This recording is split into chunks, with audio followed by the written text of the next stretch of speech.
Denzel, congratulations on the victory tonight. You've been involved in some big nights in British boxing. Where does tonight rank? This was big, man. Wembley, it's not every day you get to headline Wembley. I've done York a few times, but Wembley, big night for the European.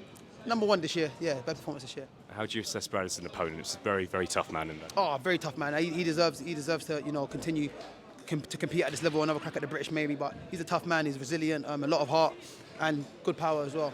Good fighter, man. From your understanding, the talk build up in this fight has been about this being a final eliminator. To your understanding, is it JANIBEK next for you? Don't know, man. Frank's the man that said it, so I've got to wait for Frank's call. I mean, I wasn't paying no attention to all of that stuff, so I didn't really look into it because I had Brad in front of me. I knew how tough he was, so it's up to Frank. Final one for me, though. Obviously, you've been in there with JANIBEK before, 12 rounds with him. What adjustments would you need to make to win that fight? When that fight gets called, I'll work on that and I'll let you guys know. But for now, I ain't fought by JANIBEK. He's a southpaw. I've been fighting orthodoxes all year, well, apart from Danny Dignam. But I know what I need to do, but we'll work on that. We'll work on it. And in that fight against Brad, there were some moments in that one where he was pressing onto you a little bit, you were taking a few steps back. Were you always confident that you were going to then kick on and be able to put him back, or you just kind of had to ride through those moments? I'm a championship fighter, so I knew, championship rounds is where I'm going to step it up.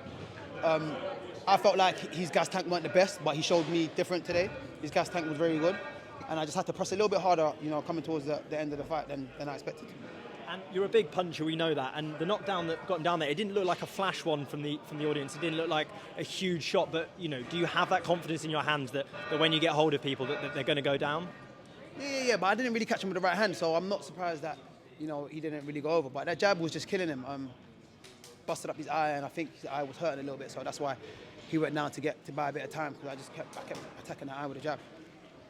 And before the fight in the press, you weren't giving too much away, and neither was Brad, about some of the obviously previous sparring you guys have had.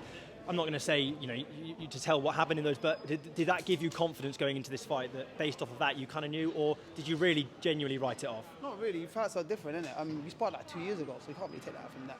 No, I sparred him before the first Heaney fight actually, but done like 3 rounds. I sparred Linus more, so I just knew that Linus was probably going to tell him little things that I do to try and avoid, but yeah. How would you assess your 2024, Denzel? Like, obviously, the end of 2023, you came off the loss to Heaney, you bounced back, you had domestic opponent after domestic opponent, but you've dealt with them all in different ways. Well, Asazi and Dignam, you blasted out there. Brad Paul's really tough competitor, and then you've now become European champion at the end of it, 3-time British champion. How would you assess this year? It's been a great year. It's probably the best year of my career so far, so yeah. With Brad, he was a very, very tough competitor, but did you think there was a stage where you were going to get him out of there, or did you think that was one where he's very tough, he's probably going to last the 12? I thought he was going to last, but I was trying to get him out of there, on either him to say I've had enough or his corner to say he's had enough. But he's stuck in there, so I've got to give him credit. You said it before, everybody asks you when you're going to fight Hamza Shiraz, but no one asks Hamza when they're going to fight Denzel Bentley. Do you think that could be a fight that could be even big? Well, would you prefer that fight to be even bigger and maybe be a unification fight? Because obviously he's fighting Ardemez. If he gets through that yourself, could be JANIBEK next. Could even be JANIBEK could even vacate, so it could even become even bigger domestic unification world title fight.